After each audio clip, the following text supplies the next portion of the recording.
Bismillahirrahmanirrahim. Assalamu alaikum everyone. I hope you all will be fine. If you are new on this channel, please like, comment and subscribe so you won't miss any video in future. So today's lecture is on modern essay number 12 from ADP part 2, which is on saying please. On saying please by Alpha of the Flow. So basically in this essay, in this lecture, I shall tell you about the summary of this essay, about important points of the essay to remember, and important question from paper point of view at the end of the lecture. So let's get started. So in this essay basically our writer Alpha of the Flow is trying to tell us the importance of courtesy. So what is courtesy? The most important question is what is courtesy?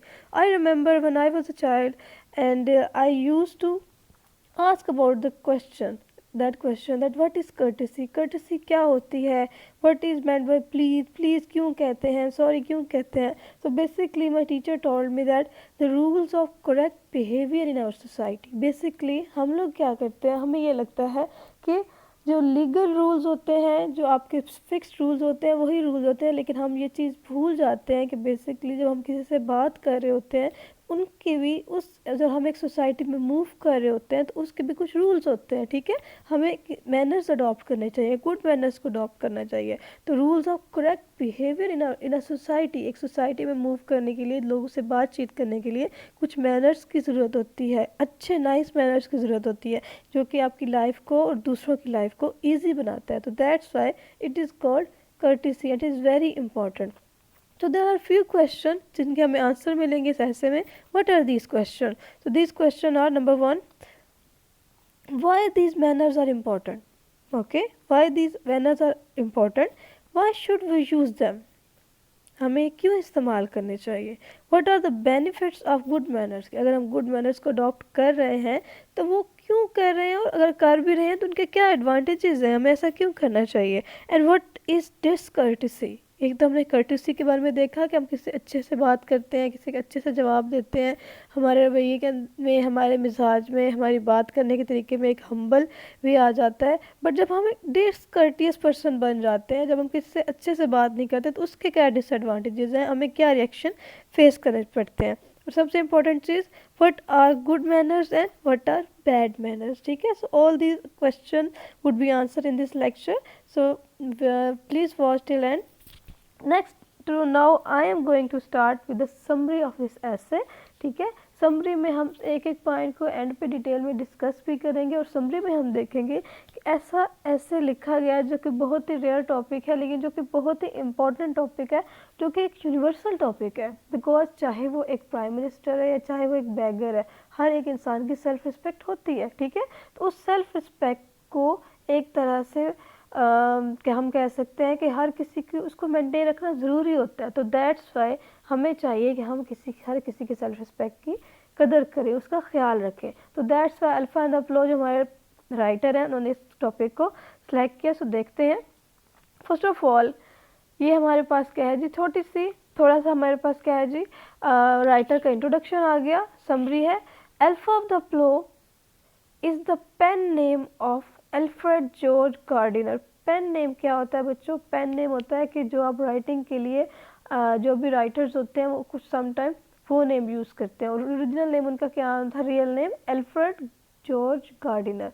And English essays, journal, biographer and essays. ठीक है, biographer भी थे, journalist भी थे और essays भी थे. He is a world famous personality in literature. Mean बहुत ही अच्छे अच्छे काम उन्होंने लिखे.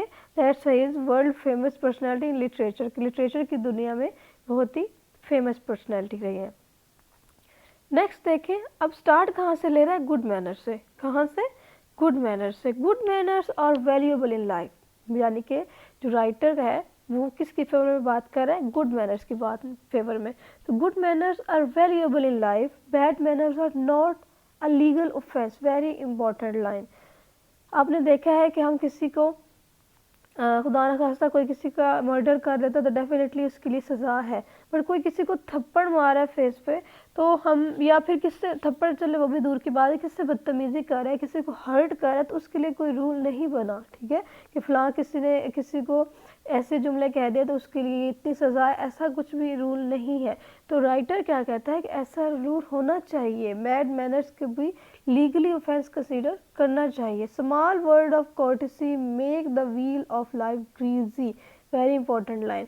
जो छोटे छोटे हम कहते हैं ना, प्लीज़, सॉरी, थैंक यू, जो छोटे छोटे वर्ड्स होते हैं इंसान की लाइफ को आसान बना देते हैं, इंसान की लाइफ का जो पहिया होता है उसको चलाने में हेल्प करते हैं।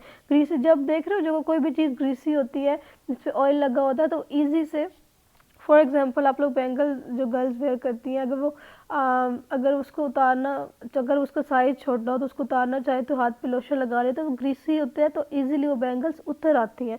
सिमिलरली लाइफ बड़े ही फ्लो में चलती है, जब आप दूसरों के साथ अच्छा करते हैं, दूसरे आपके साथ अच्छा करते हैं, तो आप डिप्रेशन का शिकार नहीं होते, आपको किसी से गिला नहीं होता, किसी को आपसे गिला नहीं होता। So while bad manners make the life repulsive and difficult to live, वही बात कि कुछ मुश्किल हो जाती है, जब दिन में कोई आपसे बदतमीजी कर ले थोड़ी देर के लिए तो पूरा दिन आपका बुरा जाता है। Bad manners are not a legal offence, वही बात अगेन कि लीगल ऑफेंस क्यों नहीं है। Law does not permit us to hit back if we are the victim of bad manners, हमें लॉ इस चीज़ की इजाज़त नहीं देता कि अगर कोई हमसे बदतमीजी कर रहा है तो हम इससे बदतमीजी करें, ऐसा क्यों नहीं है। यही पॉइंट ऑफ व्यू है किसका, राइटर का।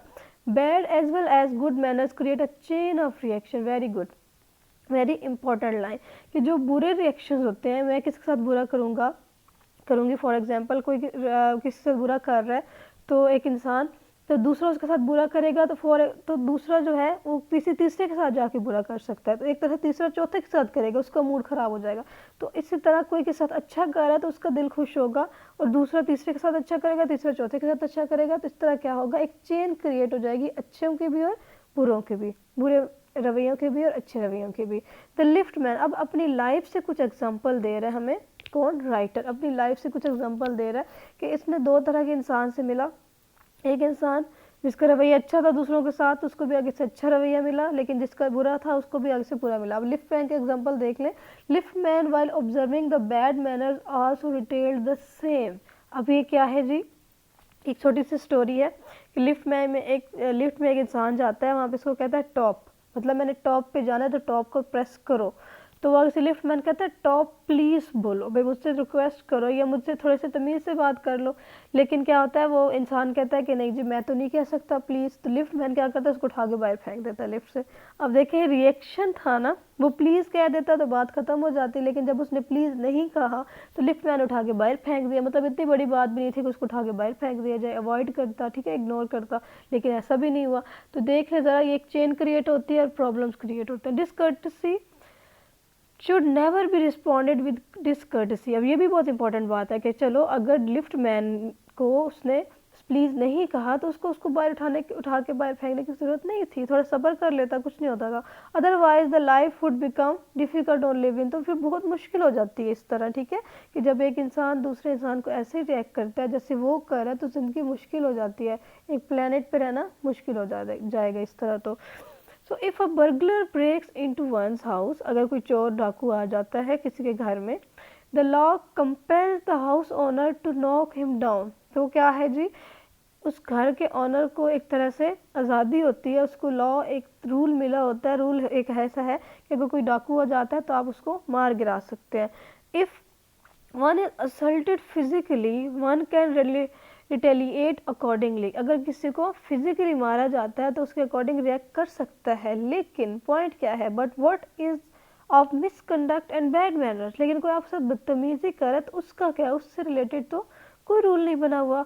तो in the both cases the pain is equal. देखो अगर आपको कोई थप्पड़ नहीं भी मारा या आपको कोई वैसे आके आपसे मार कुटाई नहीं भी करा, लेकिन आपको कुछ ऐसे वर्ड्स बोल रहे हैं, ठीक है, जिससे आप हर्ट हो गए, तो उसका क्या, उससे भी तो आपको तकलीफ होती है। तो यही चीज़ यहाँ पे पॉइंट आउट करने की कोशिश की गई। Because bad manners are not put in the category of legal offence, यही तो मसला है, ठीक है, कि बैड मैनर्स को क्यों नहीं हम समझते, इस चीज़ को इम्पोर्टेंस क्यों नहीं देते, क्योंकि जब कोई किसी को हर्ट करता है तब भी तो एक दिन दो दिन 3 दिन उसके बुरे गुजरते हैं, ठीक है, समटाइम तो वीक्स भी गुजर जाते हैं। तो bad as well as good manners are infectious, very important point. या इन पे मैं बताऊंगी क्वेश्चन किस तरह आता है इससे। इन्फेक्शियस क्या होता है? इन्फेक्शन होता है ना एक से दूसरे को लग जाना और इस तरह आगे फैल जाना। तो राइटर के पॉइंट ऑफ व्यू से अच्छे मैनर्स हो या बुरे मैनर्स हो, दोनों ही इन्फेक्शियस हैं, दोनों ही फैलते हैं। मैंने पहले पीछे जिक्र किया ना, चेन बनाते हैं। तो they create a chain of reactions. Once the writer had a chance to travel in a bus. अब अगेन हमारे पास एक और एग्जांपल आ गई। किसकी एग्जांपल आ गई? ट्रैवलिंग इन अ बस की। और पहले कौन सी थी? लिफ्ट मैन की।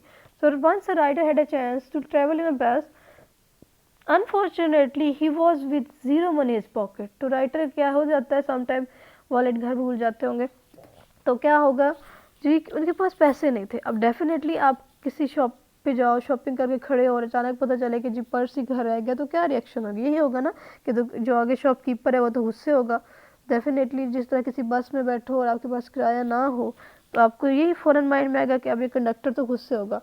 सो he thought that the conductor might throw him out of the bus. The conductor gave him the ticket and requested the author to pay the money later on. अब देख रहे हो कंडक्टर का रवैया, conductor का रवैया बहुत ही अच्छा था। उसने क्या कहा कि कोई बात नहीं, आप रखो, आप बैठो और बाद में दे देना। All the way long the conductor amuse the passenger with his jolly mood and words of courtesy. अब कंडक्टर का बहुत अच्छा वे हमें दिखाया गया, बहुत अच्छा बिहेवियर, बहुत अच्छा कंडक्ट लोगों के साथ दिखाया गया है, जो कि डेफिनेटली फिर उसी बस में बाकी लोगों को भी दिल करता है कि वहाँ पे ट्रैवल करें, ताकि क्योंकि वहाँ पे एक अच्छा इंसान, अच्छा कंडक्टर है। ठीक है।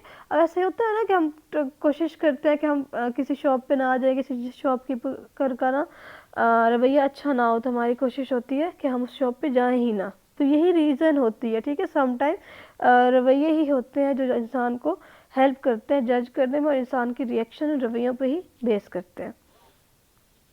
आगे देखें जी, लास्ट पेज समरी का। On day one day sitting on the top of the bus the author was reading a book. एक और हमारे पास आ गया जी, एक और हमारे पास एग्जांपल आ रही है राइटर की लाइफ से। Suddenly he sensitive part of the toe was trampled on rather heavily. एक दिन क्या होता है कि उसी बस की टॉप पे बैठ के बुक पढ़ रहा था, लेकिन क्या होता है कि जब उसके जो टो होता है ना, पाँव के अंगूठे पे क्या हुआ जी, एक जैसे होता है ना कि बेध्यानी में किसी का पाँव आ जाता है तो बहुत तकलीफ होती है। तो writer looked up, it was his friend conductor. Writer ऊपर देखा और उसका फ्रेंड कंडक्टर था, who was already humbled with his sense of sorry. और बेचारा वो फील कर रहा था कि सॉरी, मुझसे गलती हो गई। अब यही कोई और होता कि दूसरे राइटर को कह रहा होता कि भाई आप देख के बैठो, आपको खुद ख्याल रखना चाहिए। तो एक तो दर्द तो राइटर को हुआ ही हुआ था, वैसे भी मेंटली उसकी थोड़ी सी ना हालत ख़राब हो जाती। तो ऑल दो the author was her badly, author को बहुत तकलीफ हुई थी कि उसके जब पाँव पे उसका दूसरा जख्मी हुआ था, but good behaviour of man healed is pain. लेकिन उस जो कंडक्टर का अच्छा बिहेवियर था, उससे क्या हुआ, उसका दर्द कम हो गया। ऐसे होता है ना कि जब आपसे कुछ सॉरी कर देता तो आपकी तकलीफ ख़त्म हो जाती है। तो ये sorry, please, thank you, please all are called courteous word. ये कोटेशन है जी। अब देख रहे हैं, if bad manners are infectious so also are good manners elaborate. What is the importance of saying please? आपके पास क्वेश्चन है, ठीक है, इस तरह के क्वेश्चन ही आते हैं पेपर में, और मोस्टली क्या है, इसी तरह के क्वेश्चन होता है, और ये बहुत ही इम्पोर्टेंट ऐसे है। ठीक है। ये एडीपी के लिहाज से बीए, जो पहले बीए था अब एडीपी में चेंज हो चुका है, बहुत ही इम्पोर्टेंट ऐसे है, और ये ज़रूर एक तरह से आता है पेपर्स में। हाँ जी, समरी हमने डिटेल में देख ली, हमने क्वेश्चन भी देख लिए किस तरह के पेपर में आ सकते हैं। अब हम कुछ पॉइंट्स देख लें। ठीक है। इंपॉर्टेंट की पॉइंट्स हैं जिसको आप याद रखें तो पूरा ऐसे इसमें कवर हो जाता है। Number 1 is good manners are the key to success in life. Definitely जब आप किसी के साथ अच्छा करेंगे तो अगला इंसान भी आपके साथ ज़रूर अच्छा करेगा। दूसरा, bad manners are not a legal offence. Important बात जो बार बार राइटर जिस पे ध्यान देने की कोशिश कर रहा है, आप लोग को कह रहा है कि ध्यान दें कि लीगल ऑफेंस नहीं है। क्यों नहीं है? फीलिंग्स तो वैसे ही हर्ट होती हैं जैसे बॉडी हर्ट होती है।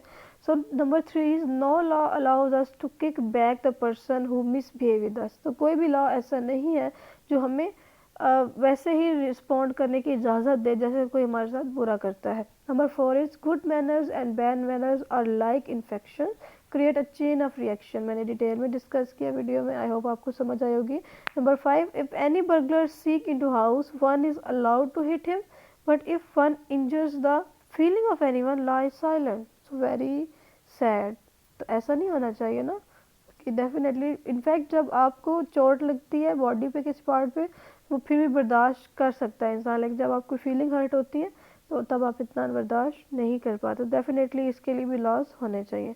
The attitude of the lift man is not appreciable because he रिटेलिएट्स bad manners with bad manners. तो गलत बात है ना, अगर लिफ्ट मैन को प्लीज़ नहीं कहा था उस इंसान ने जो लिफ्ट में चढ़ा था, तो उसको चाहिए था कि उसको बाहर ना फेंके, उस चीज़ को हम्बल बन के उस चीज़ को इग्नोर करे, ठीक है। 7 is the bus conductor has made his life easy by showing good manners. बिल्कुल, अब वो बस कंडक्टर अच्छा रवैया रख रहा है, दूसरों से प्यार से बात करे, तो उसकी अपनी लाइफ भी क्या है जी, बहुत ही आसान हो गई है। देन लास्ट पॉइंट है जी, everybody waits for his bus and loves to travel with him. तो यही चीज़ है ना कि हर कोई इसकी बस का इंतज़ार करता है कंडक्टर का, सिर्फ उसके बैड गुड मैनर्स की वजह से। समरी के कुछ पॉइंट्स हैं जी। Number 1, a lift man shows bad manners and throws the man out of the lift.